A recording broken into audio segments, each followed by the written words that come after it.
Shalom Bapak Ibu Saudara yang terkasih yang diberkati oleh Tuhan kita Yesus Kristus. Bersama saya Pastor Nelson Mureni dalam program Firman Tuhan Menanti Pencurahan Roh Kudus. Kali ini kita akan sudah sampai pada seri khotbah saya yang kelima. Saudara bisa ikuti di YouTube, di channel YouTube saya Mureni TV, seri 1 sampai ke 4, dan pastinya saudara akan diberkati. Saya berharap saudara dalam keadaan damai, sejahtera, sukacita, dan penuh dengan berkat ilahi. Haleluya. Amin. Baik, kita akan masuk pada tema firman Tuhan di seri yang kelima ini. Adalah jangan mendua hati. Yakobus 1 ayat 6 sampai ayat yang ke-8. Hendaklah ia memintanya dalam iman, dan sama sekali jangan bimbang. Sebab orang yang bimbang sama dengan gelombang laut yang diombang-ambingkan kian kemari oleh angin. Orang yang demikian janganlah mengira bahwa ia akan menerima sesuatu dari Tuhan. Sebab orang yang mendua hati tidak akan tenang dalam hidupnya. Tegas sekali firman ini menerangkan kepada kita supaya kita jangan mendua hati. Mengapa orang mendua hati itu tidak disukai oleh Tuhan? Kenapa? Karena hatinya bercabang. Hati yang bercabang satunya, sebagian berapa persentase hati kita ini? Bisa 50% ke dunia, atau bisa juga berapa persen ke kuasa kegelapan. Makanya ada perdukunan dan lain sebagainya. Ada orang lebih mencintai dunia ini daripada mengasihi Tuhan.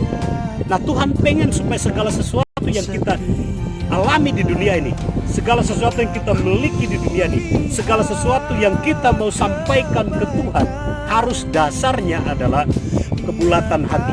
Tidak boleh mendua hati. Hidup kita harus satu, yaitu menyatu dengan Tuhan.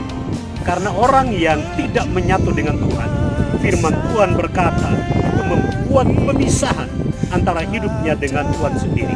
Nah, Tuhan mau supaya ketika kita mempersiapkan diri menanti pencurahan Roh Kudus, maka hati kita harus dipersiapkan full kepada Tuhan. Ya, kosongkan hatimu untuk segala sesuatu yang tidak ilahi, tidak surgawi. Ya, kalau engkau betul-betul menginginkan sesuatu yang duniawi dan engkau menaruh di dalam hatimu, sebagaimana itu menjadi sebuah cinta kepada hal-hal duniawi, Tuhan mau bersihkan hatimu. Ya, mari kita bersihkan hati kita supaya kita betul-betul ditemukan hati kita oleh Tuhan, hati yang siap, hati yang bersih, hati yang betul-betul menanti pencurahan Roh Tuhan sendiri. Jangan bercabang hati, sebab orang bercabang hati sama seperti gelombang yang diombang-ambingkan kian kemari. Saudara, banyak orang ikut Yesus, tetapi hatinya tidak kepada Yesus full. Ya, hatinya kepada dunia, hatinya kepada hal-hal yang dia cintai, hatinya kepada harta dan segala sesuatu yang kelihatan dengan kasat mata. Ada juga yang ikut Yesus yang mengaku diri sebagai orang Kristen, tetapi suka kedukun, suka menyembah berhala, suka mempercayai mantra-mantra, masih memegang yang namanya kepercayaan akan hal-hal yang betul-betul yang tidak disukai oleh Tuhan. Saudara yang terkasih, banyak hal yang ada di dunia ini bisa mengalihkan hati kita dari hadapan Tuhan. Oleh karena itu, jangan biarkan hatimu beralih dari pandangan mata Tuhan. Sebab firman Tuhan berkata bahwa Tuhan menyelidiki hati. Saudara, kalau Tuhan tahu hati kita dan ditemukan ternyata di dalamnya siap untuk diisi dengan kebenaran, Tuhan bersukacita, Tuhan senang. Tuhan senang.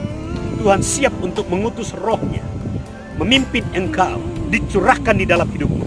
Kalau hati kita sudah siap untuk menerima pencurahan Roh Kudus dan tidak bercabang hati, otomatis saudara yang terkasih, Tuhan sediakan kekayaan surgawi dilimpahkan di dalam hidup saudara dan saya. Saudara, kekayaan surgawi berbicara tentang firman Tuhan. Kekayaan surgawi berbicara tentang hadiratnya. Kekayaan surgawi berbicara tentang bagaimana kita mengenal yang namanya kuasa itu mengalir dalam hidup kita. Itu kekayaan surgawi. Kekayaan surgawi berbicara tentang segala rahasia yang tidak pernah disingkapkan kepada orang lain, disingkapkan kepada orang yang bergaul karib dengan dia. Maka itu saudara yang terkasih, di poin sebelumnya saudara yang terkasih, di seri sebelumnya saya berbicara tentang bergaul karib dengan Tuhan. Saudara yang terkasih, ketika kita bergaul karib dengan Tuhan, jangan biarkan ya dalam keseharianmu, dalam pergaulanmu dengan siapapun juga, jangan biarkan setiap kondisi dalam dunia ini membuat hatimu bercabang. Ketika hati kita bercabang, maka kita bermasalah dengan Tuhan. Saudara yang terkasih, Tuhan menaruh rahasia surgawinya kepada mereka yang hatinya tidak bercabang. Karena itu, yakinkanlah dirimu, pastikan dirimu bahwa engkau adalah orang-orang yang tidak bercabang hati, tidak mendua hati. Tuhan rindu dan suka bergaul dengan orang yang full hatinya kepada Dia. Yesus suka dengan murid-muridnya, bergaul bersama dengan murid-muridnya. Sekalipun Yudas mengkhianati Dia, tetapi Dia sendiri tidak akan menganggap itu sebagai sebuah duka yang besar. Ya, saudara terkasih, Dia tetap bergaul ya kepada Yohanes. Yohanes membawa dirinya dekat kepada Yesus.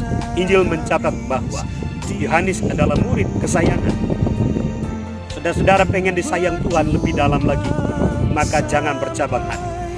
Kalau engkau punya hubungan intim dengan Tuhan di dalam keseharianmu di rumahmu, engkau punya waktu khusus dengan Tuhan, engkau punya kesempatan membaca firman Tuhan, setiap waktu engkau suka memuji membesarkan nama Tuhan, ya, setiap waktu engkau juga merenungkan kebenaran firman Tuhan, maka biarkanlah kekayaan sorga ini, ya, perenungan, ujian, penyembahan, firman Tuhan, semuanya ini mengisi hatimu, sehingga tidak membiarkan celah di dalam hatimu. Supaya celah itu tidak ada, maka tutupilah setiap celah yang ada, supaya tidak tersisa celah untuk dunia dan godaan setan dan dosa, supaya kita betul-betul full heart. Saudara-saudara yang terkasih, kita tahu bersama Tuhan cinta kepada mereka yang full mencintai Dia. Karena firman Tuhan berkata, Tuhan mengasihi orang, ya, Tuhan mengasihi orang yang betul-betul mengasihi Dia juga. Kalau saudara dikasihi oleh Tuhan, otomatis kita full heart mengasihi Dia. Cintailah Tuhan Yesus Kristus, ya, dengan sepenuh hati. Kasihilah dan cintailah Roh Kudus dengan sepenuh hati. Maka ketika dicurahkan kepada engkau akan mengalami yang namanya sukacita melimpah, engkau akan mengalami yang namanya kelimpahan surgawi, dan engkau akan mengalami yang namanya sebuah dorongan roh yang besar untuk menjadi saksi. Ya, jangan bercabang hati dan jangan berikan hatimu kepada banyak hal-hal duniawi dan hal-hal yang ditawarkan oleh kuasa kegelapan. Kenalilah dan bijaksanalah hidup, supaya engkau betul-betul akan mengalami yang namanya pencurahan Roh Kudus dalam hidup. Saya percaya saudara dan saya adalah orang-orang yang rindu untuk betul-betul mengalami kepenuhan Roh Kudus. Karena itu jangan bercabang hati, ya, jangan mendua hati. Tuhan Yesus memberkati saudara.